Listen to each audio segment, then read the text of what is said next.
lifted more people out of poverty in the last 15 years than in the entire course of human history. This claim is one of the most common defenses of capitalism. And as you might expect, it is deliberately a misdirection. Actually, the only misdirection here is what this guy's about to say. I mean, even if we concede, just for the sake of argument, if we concede that capitalism has saved hundreds of millions of people from poverty, which is actually something that they've only started to say recently. No, it isn't. Ayn Rand, Milton Friedman, Thomas Sowell, they've all argued the same thing. To say otherwise is a blatant lie. Because they want to give capitalism credit for what China has done. Except China's economy didn't become what it was because of socialist policy. It became what it was through liberalizing the marketplace. Even though China is far from what we would call capitalist, it only got the way it was because it moved towards capitalism. Prior to liberalization, China was barely able to hold on and support itself. But most of all, China is just one country. When we factor in the rest of the world, it's not even a contest. Capitalism has lifted way more people out of poverty. It's not even up for debate. Of capitalism. Because capitalism was a driving force in colonization, in slavery. Then why did political advisors for the Confederacy, such as George Fitzhugh, advocate against capitalism? Because it was at war with all types of slavery. Fitzhugh instead argued for a combination of socialism and feudalism. Speaking of which, can we stop treating economics like it's a binary? Because colonialism wasn't done by private industries, it was done by nation states. The only instances of private industries involving themselves with colonialism, such as that with the East India Company, were done so as a proxy to support a nation state. Under Queen Victoria, the East India Company was granted a monopoly over trade in India. That way the British Empire didn't have to spend its own money to involve itself with colonialism in India. The East India was used more as a proxy of the state rather than a completely private entity operating on its own merit. In fact, when the East India Company finally finished colonizing India, guess who took over? Oh yeah, Queen Victoria. Once these private industries served their purpose, the state just confiscated their assets.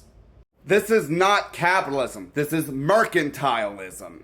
And while mercantilism did eventually evolve into capitalism, that's only because it moved more towards privatization, whereas mercantilism still has strong centralized authoritarian control over the market. Ecological disaster, deadly working conditions, on and on. Literally, everything you just mentioned is significantly worse under communism. Capitalist-driven wars have resulted in 160 million dead. Really now? Name one major war that was exclusively fought between two private entities. 8 million people die every year because they can't afford medicine. And yet, when you compare population to population, you are more likely to die stuck on a waiting list to receive medical help in the UK, Canada, or Australia than you are to die being unable to afford medical help in the US. More people die every year waiting to receive this universal health care than they die because they can't pay for it out of pocket. Now granted, the margin is not very wide, but that just shows that universal health care is completely overrated and isn't much of an improvement. Die every year because they can't afford food. And exactly how many people died during the Holodomor and China's Great Leap Forward. Capitalism, on the other hand, gave us the Haber-Bosch process. The Haber-Bosch process, invented by scientist Fritz Haber, is how we learned how to synthesize ammonium nitrate from the atmosphere, thus allowing us to create synthetic fertilizer. Without this process, 75% of food would not be able to be grown, and 75% of the human race simply would not exist today. Innovations that were created thanks to capitalism is the very reason we can grow as much food as we have now to begin with. Around 15 million people are forcibly displaced for large economic projects. Name one example. Because I get the feeling you have the assumption that any nation that isn't communist is automatically capitalist. Which goes back to what I said about how we need to stop treating economics like it's a binary. Because I can come up with at least one prime example of communist countries like China doing the exact same thing, and more deliberately so. And just to be clear, if you're going to cite an example in the US that involves the government using eminent domain to kick people off of their property, that's not capitalism. The government is doing the work, not private corporations. They do not have that authority in the US.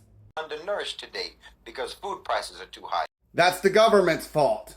You see, the primary cause for economic issues in the US alone is because the government keeps printing money which devalues the currency. That's not capitalism. Then you can look at nations where that type of issue is significantly worse, like Venezuela. That's 100% on socialism. And if we go further south from Venezuela to Argentina, which just elected the first libertarian head of state, what we're seeing is that less regulations and more capitalism is actually driving down the price of food.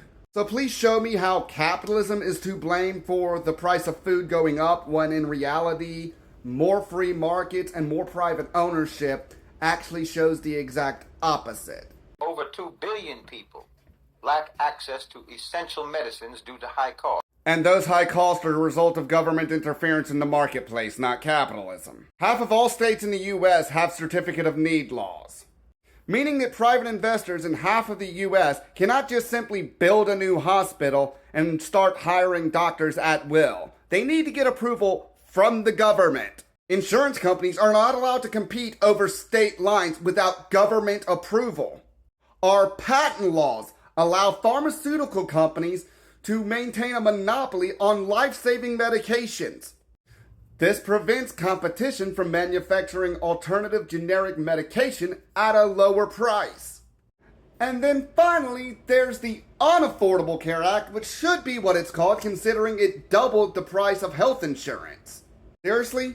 When you pass a law that requires people to buy health insurance or pay a fine, of course health insurance companies are going to jack up their prices.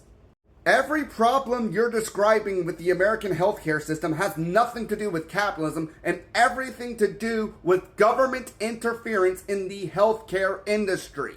And even if we switch to a universal healthcare system like they have in Canada, Australia, or the UK, there's plenty of problems with those systems as well. You are more likely to die in the UK waiting for healthcare than you are to die in the US because you can't afford it when you adjust population for population. I don't know about you, but I'd rather go into debt for a medical condition than just wait until I die because the government wants to drag its feet on everything. The bottom line, half the things you said in this video are either misleading, exaggerations, or blatant lies.